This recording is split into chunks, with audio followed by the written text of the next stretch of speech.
신앙생활을 하면서 전에는 자주 들었지만 최근에 자주 들을 수 없는 말이나 행정적인 일이 하나가 있습니다. 그것은 바로 칠이라고 하는 그런 행정적인 일이고 단어입니다. 칠이라고 하는 것은 교회 법에 의해 누군가에 대한 징벌을 가한다라고 말할 수 있는 행동입니다. 쉽게 이야기하면 성도가 교회 덕을 세우지 못하고 하나님의 영광을 가리고 성도 간의 교제를 깨뜨리는 일을 할 때 당회에서 공개적으로 책망하는 일 혹은 출교와 같은 일까지 행하는 것을 뜻하고 있는 말입니다. 가령 사회에서 법을 지은 사람을 재판을 행한 후에 형량을 정하고 징역 등을 살게 하는 일이 바로 그와 같은 예일 겁니다. 혹은 조금 작게 표현하면 집에서 잘못한 자녀들을 향하여서 아버지가 꾸중을 하거나 회초리를 드는 것, 바로 그것이 이야기하는 칠의에 해당하는 단어입니다. 그런데 이러한 칠의가 오늘날 거의 사용되지 않습니다. 심지어 교회에서는 칠의가 필요하다라고 헌법에서조차 말하고 있음에도 실제적으로 사용되지 않습니다.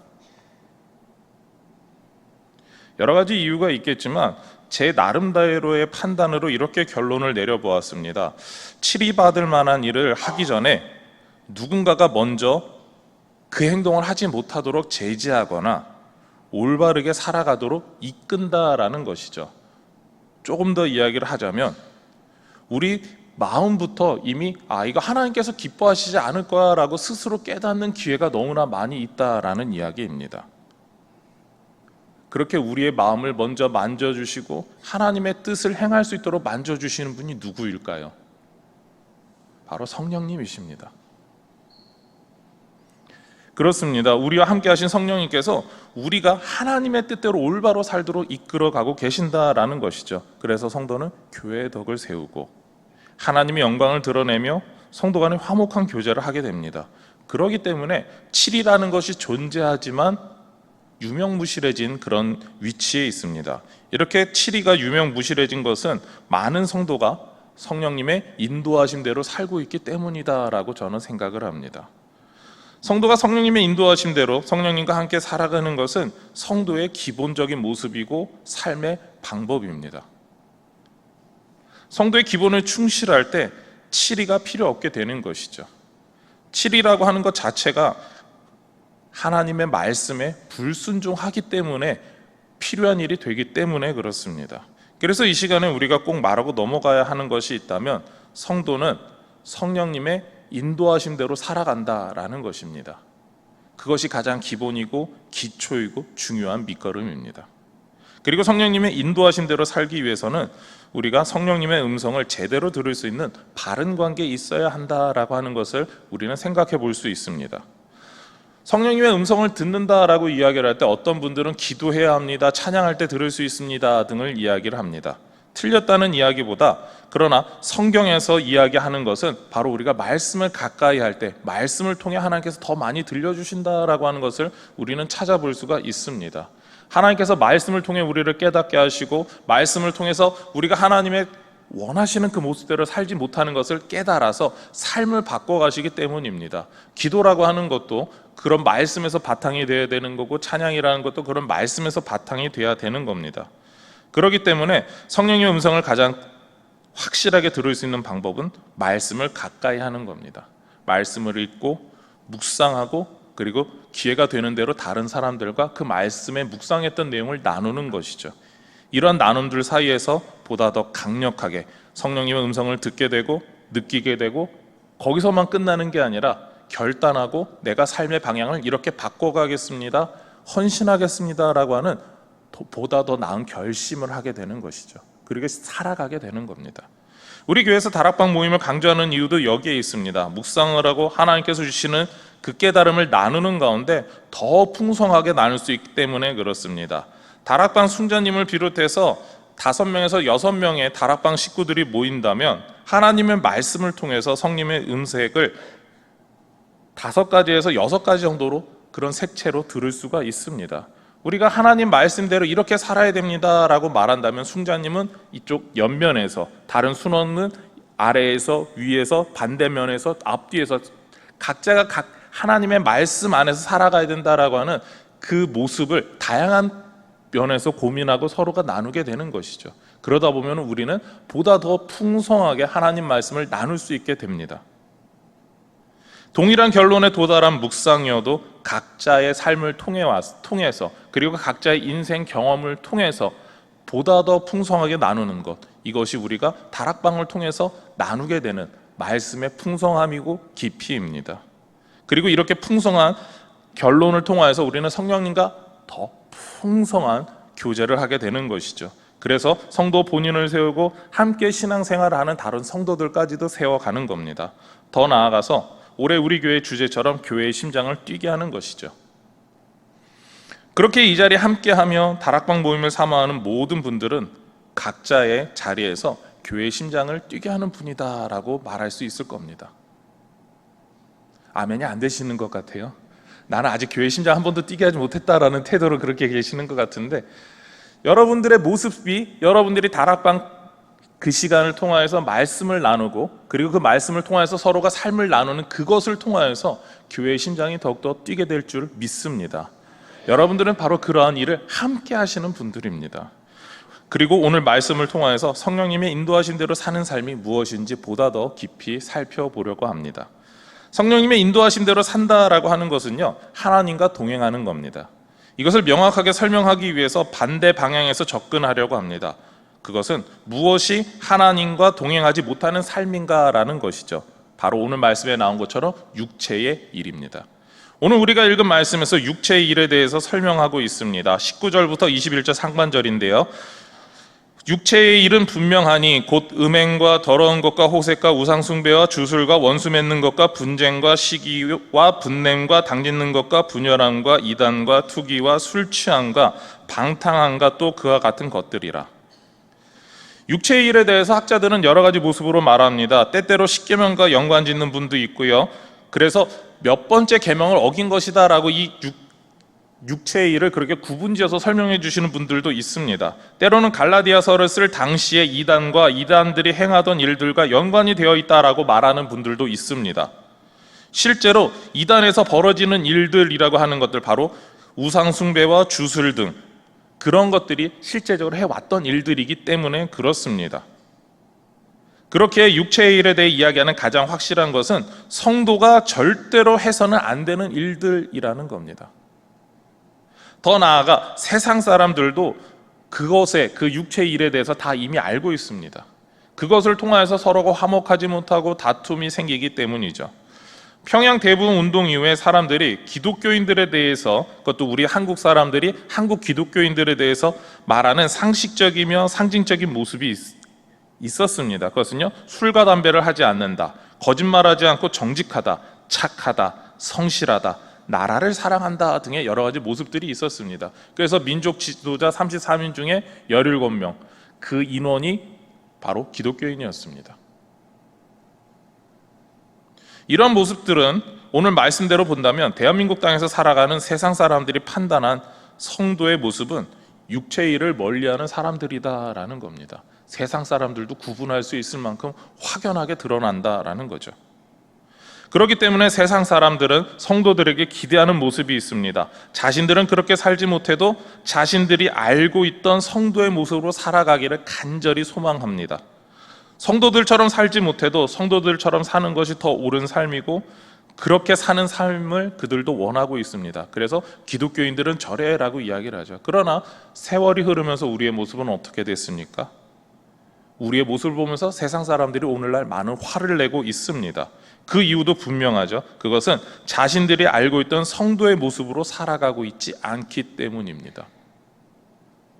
성경 말씀을 읽는 것보다 때때로 세상 사람들이, 교회에 요즘 사람들이 이래, 교회 다닌다고 하는 교인들이 왜 저렇게 사는지 몰라라고 하는 이야기를 들으면 때때로 왜 우린 하나님 말씀을 순종하지 못하는가에 대한 그런 자괴감이 가끔 들 때가 있습니다. 그만큼 우리는 하나님 말씀을 이야기를 하지만 그 말씀에 순종하지 못할 때가 있다라는 것이죠. 다르게 본다면 세상 사람들도 우리 성도들에게 원하는 모습이 있습니다. 그것은 우리가 당신들이 믿고 이야기하는 그 성경 말씀 그대로 살아가야 합니다라는 이야기인 것이죠.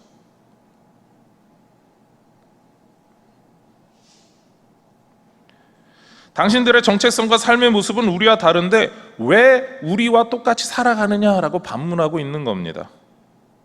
특히 죄를 짓는 사람들이나 범죄자들에게 대해서 분노하지 않습니다. 그냥 저 사람 딱하게 왜 저랬대라는 이야기를 합니다. 그런데 만일 성도가 교회 다닌다고 하는 사람이 그런 죄를 지으면 어떻습니까? 동일한 죄를 지었을 때 배 이상, 혹은 좀 심각하게 말하면 10배 이상 교인들에게 뭐라 이야기를 하고 손가락질하고 더 심한 말을 합니다. 왜 그렇습니까? 그들이 생각했을 때 성도는 이렇게 거룩하게 살아가는 사람들인데 교인들은 그렇게 살아왔던 걸 내가 아는데 왜 저 사람들은 그렇게 살지 못할까? 하나님 말씀대로 살지 못할까? 더 나아가서 그런 믿음의 선배들이 있는데 왜 그런 좋은 사람들의 모습을 본받지 못할까라고 하면서 그들이 대신해서 우리를 책망하고 있다라는 겁니다. 교회가 만만해서 교회에게 큰 소리 치고 싶어서가 아닙니다. 교회의 정체성과 삶의 모습대로 살지 않기에 우리는 변해가도 당신들 성도들은 변하지 말라라고 하는 것이 바로 세상의 외침이다라는 것이죠. 그렇습니다. 세상 사람들은 자신들이 육체의 일에 빠져도 성도가 육체의 일에 빠지지 않을 것이다. 그렇게 빠지지 말라라고 말하고 있는 것이죠. 어떻게 본다면 그런 면에서 세상 사람들이 우리보다 더 믿음이 좋은 것 같습니다. 우리는 죄를 지을 수 있다라고 생각하지만 그들은 당신들은 죄를 안 짓는 사람들입니다라고 인정해 주기 때문이죠. 성도가 성도답게 살지 못하는 문제는 오늘만의 문제가 아니었습니다. 사도 바울 때도 있었던 문제였죠. 그래서 사도 바울은 갈라디아서를 쓰면서 성도는 성도답게 살아야 한다라고 말하고 있는 겁니다. 바로 육체의 일을 통해서 말하고 있는 것이죠. 그래서 성도가 성도답게 살지 못하면 생기는 문제, 성도 자신에게 있다라는 겁니다. 21절 하반절 말씀을 보게 되면 전에 너희에게 경계한 것 같이 경계하노니 이런 일을 하는 자들은 하나님의 나라를 유업으로 받지 못할 것이요. 사도 바울은 이미 갈라디아 교회 성도들에게 이야기했다라고 말합니다. 하나님 나라를 유업으로 받지 못한다라는 것이죠. 우리가 하나님 말씀대로 순종하지 못한다라고 하면 당신은 하나님 나라의 유업을 받을 수 없습니다라는 겁니다. 다르게 표현하면 구원받을 수 없습니다라는 이야기를 하는 것처럼 보입니다. 그러나 실제로는 이것은 구원이 취소된다라는 의미가 아닙니다. 우리에게 구원의 증거로 오신 성령님을 따라 산다면 살아계신 성령님의 역사 가운데 성도는 성도답게 살아간다라고 하는 것은 확실합니다. 대신 성도가 성도답게 살지 못하게 계속 세상 사람들처럼 살아가도록 만든다면, 그리고 더 나아가서 성령님을 따라 살지 않는다라고 말한다라고 누가 확신할 수 있다면 우리는 육체의 일을 따라 사는 사람이 됩니다. 그리고 이렇게 육체의 일을 따라서 사는 사람은 성령님과 동행하지 않는다라고 말할 수 있고 구원받지 못했다라고 말할 수 있죠. 무엇입니까? 구원받지 못한 사람이니까 육체의 일을 행하고 있는 거고, 그리고 사도 바울이 이야기한 것처럼 바로 하나님 나라의 유업을 얻지 못한다라는 겁니다. 오늘 말씀은 조금 더 이렇게 무거운 이야기를 우리에게 던지고 있는 겁니다. 너가 정말 하나님의 백성이고 성령 하나님을 따라 사는 사람인가? 그럼 너의 삶을 돌아보아라. 육체의 일을 따르고 있는가? 아니면 성령의 열매를 맺고 있는가? 라는 거죠. 우리 화면에 나온 문구를 우리 가슴에 한번 손을 대고 한번 같이 읽어보도록 하겠습니다. 시작. 성령님을 따라 사는가? 육체의 일을 따라 사는가? 여러분들의 모습은 어떠하십니까? 성령님을 따라 사는 성도는 성령 충만하게 됩니다. 성령 충만의 개념을 물컵에 자주 비유를 합니다. 물이 넘치기 직전의 상태, 조금만 건드려도 흘러 넘치는 것이 우린 성령 충만이다라고 하는 그런 이야기를 자주 하게 됩니다. 여기서 우리가 기억해야 될 거는요, 이것이 그냥 흘러 넘치기 직전의 상태가 아니라 성경에서 말하고 있는 성령 충만의 상태는 이 흘러 넘치고 있는데 그것이 끊임없이 계속 흘러 넘치는 상태라는 겁니다. 어떻게 본다면 이렇게 표현하는 게 좋을 겁니다. 성령 충만한다는 것은 계속해서 물이 밖으로 흘러 넘치는 샘과 같다라는 것이죠. 샘을 보게 되면은 어떤 샘은 일정한 높이까지만 물이 쌓이고 더 이상 쌓이지 않습니다. 일정한 높이만 계속 유지하는 샘이 있습니다.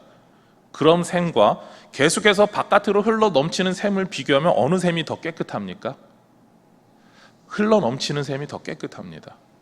그리고 실제로 성령 충만하다라고 할 때 성령 충만한 사람은 이 흘러넘치는 샘이기 때문에 그 사람의 삶은 하나님의 뜻대로 경건하고 거룩하고 말씀대로 살기 위해서 날마다 노력합니다.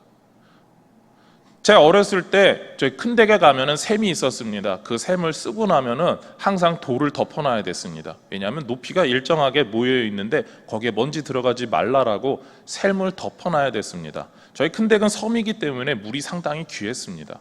그 일을 꼭 해야 됐고 안 하면 나중에 난리가 나죠. 누가 그랬냐? 동네 사람들이 찾아와가지고 그 샘 뚜껑 안 덮은 사람 누구냐? 다 찾아다닙니다. 나중에 듣고 보니까 그 샘 뚜껑을 제대로 안 닫아서 뱀이 거기서 죽어서 며칠간 물을 못 먹었다, 빗물 받았었다, 그런 이야기들을 하셨기 때문에 그렇습니다. 우리가 성령 충만하지 못하다면 바로 그와 같다라는 것이죠. 그런 더러운 것들이 들어갔을 때 스스로 자정하지 못한다라는 겁니다. 성령 충만하다라고 하는 것은 우리 영혼을 더럽게 하는 것들을 스스로 자정할 수 있다라는 것이죠.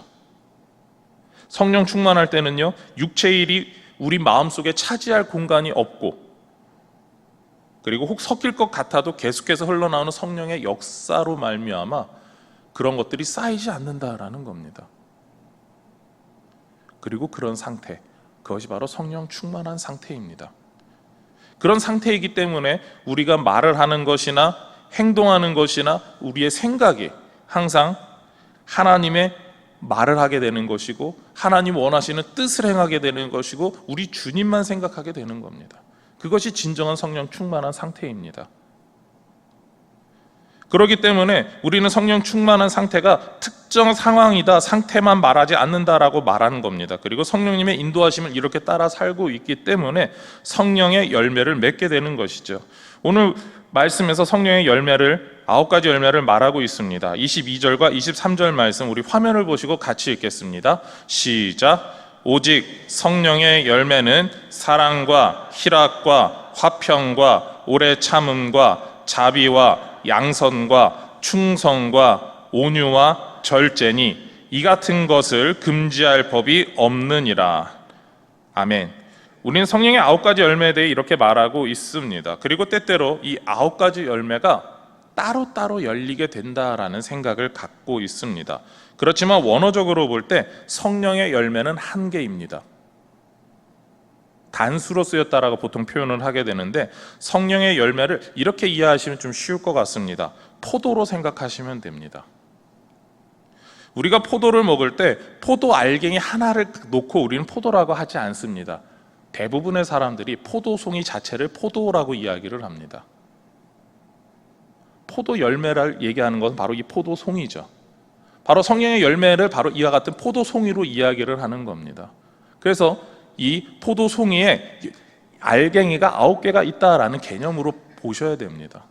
그렇다면은 우리는 이 포도 보면서 이런 생각을 하게 됩니다. 이 포도가 좋은 포도인가 나쁜 포도인가 구분할 때 그 9개의 알갱이가 전부 다 제대로 열매를 맺었으면 좋은 포도입니다.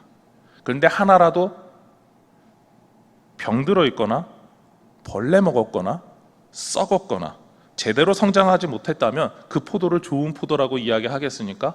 맛도 보기 전에 야, 이 포도 상태가 안 좋아서 난 안 사겠다라고 이야기를 합니다. 그것이 우리의 모습이 아니겠습니까?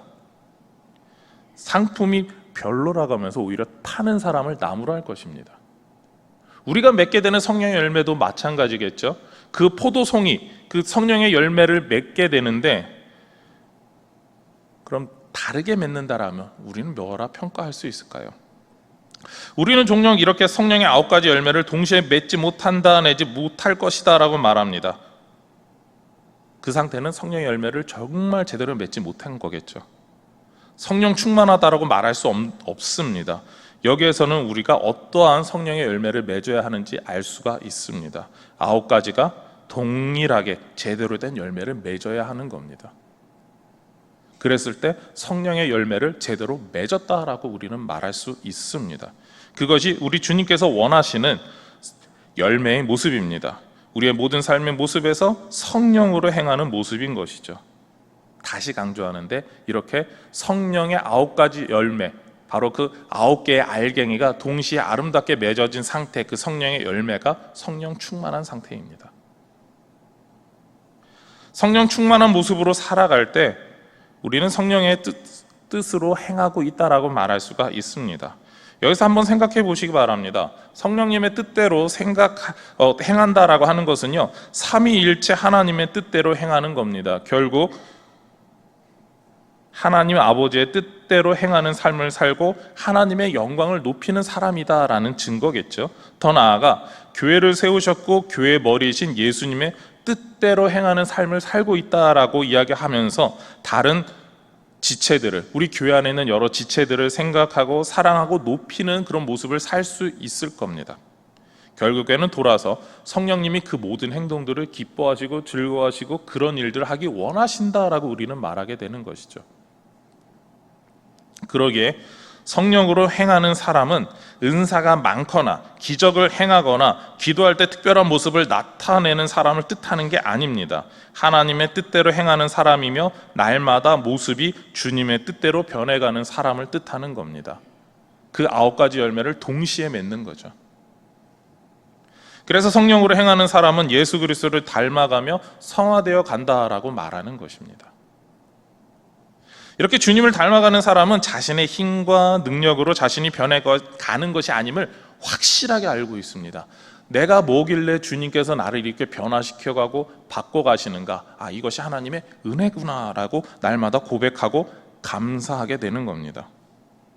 내가 아무것도 아닌데 하나님 은혜로 바뀌었고 내 삶이 변해가고 있고 감사한다라고 하는 것, 그것이 여러분의 고백이길 원합니다. 그래서 성령 충만한 사람은 감사하며 살아갑니다. 그리고 하나님의 선한 역사를 위해서 힘을 내게 됩니다.